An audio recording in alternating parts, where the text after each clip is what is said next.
بسم اللہ الرحمن الرحیم۔ دجال، کیا آپ جانتے ہیں دجال کون ہے؟ آج ہم دجال کے بارے میں جانیں گے۔ دجال اولاد آدم میں سے ایک شخص ہوگا جسے اللہ کچھ ایسی طاقتیں عطا کرے گا جو اس کے سوا کسی انسان کو حاصل نہ ہوئی۔ اسے ملی یہ طاقتیں لوگوں کی آزمائش کے لیے ہوگی۔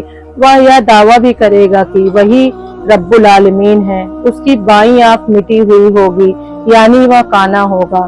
کچھ اہل علم کے نزدیک اسے مسیحی اس لیے کہا گیا ہے۔ وہ ساری زمین میں گھومے گا، وہ چلے گا پھرے گا۔ دجال کے فتنے، اس کے ساتھ جنت و جہنم ہوگی۔ اس کی آگ اصل میں جنت ہوگی اور اس کی جنت حقیقت میں جہنم ہوگی۔ اس کے ساتھ پانی اور آگ ہوگی۔ اس کی آگ اصل میں ٹھنڈا پانی ہوگی اور اس کا پانی حقیقت میں آگ ہوگی۔ تم میں سے جو کوئی دجال کو پائے تو اسے چاہیے کہ اس کی آگ میں کود جائے، کیونکہ وہ ٹھنڈا میٹھا پانی ہوگا۔ وہ ایک قوم کے پاس آئے گا تو وہ قوم اس پر ایمان لے آئے گی۔ وہ آسمان کو حکم دے گا تو وہ بارش برسانا شروع کر دے گا۔ زمین کو حکم دے گا تو وہ پیداوار دینا شروع کر دے گی۔ بھیڑ بکریاں جب چر کر لوٹیں گی تو ان کے تھن دودھ سے لبریز ہوں گے۔ پھر جب وہ ایک دوسری قوم کے پاس جائے گا تو وہ اس پر ایمان نہیں لائے گی۔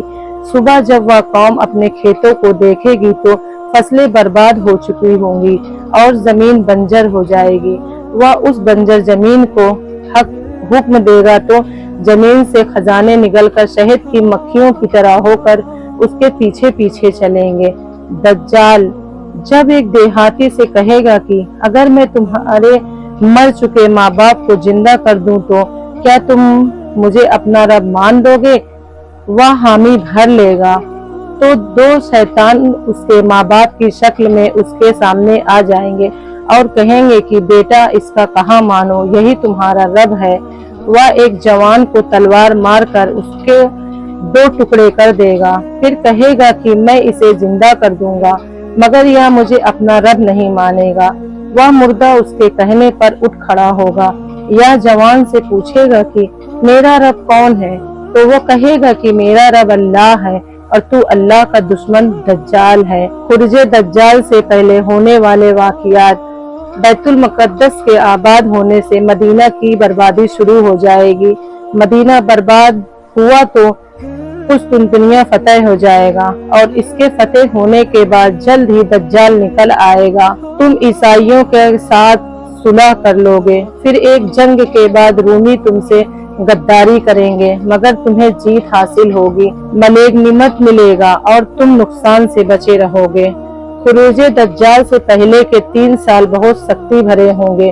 پہلے سال ایک بارش ہوگی، پیداوار کم ہوگی، دوسرے سال بارش و تیسرے سال پیداوار کم ہوگی اور تیسرے سال نہ کوئی بارش ہوگی اور نہ کوئی چیز زمین سے پیدا ہوگی۔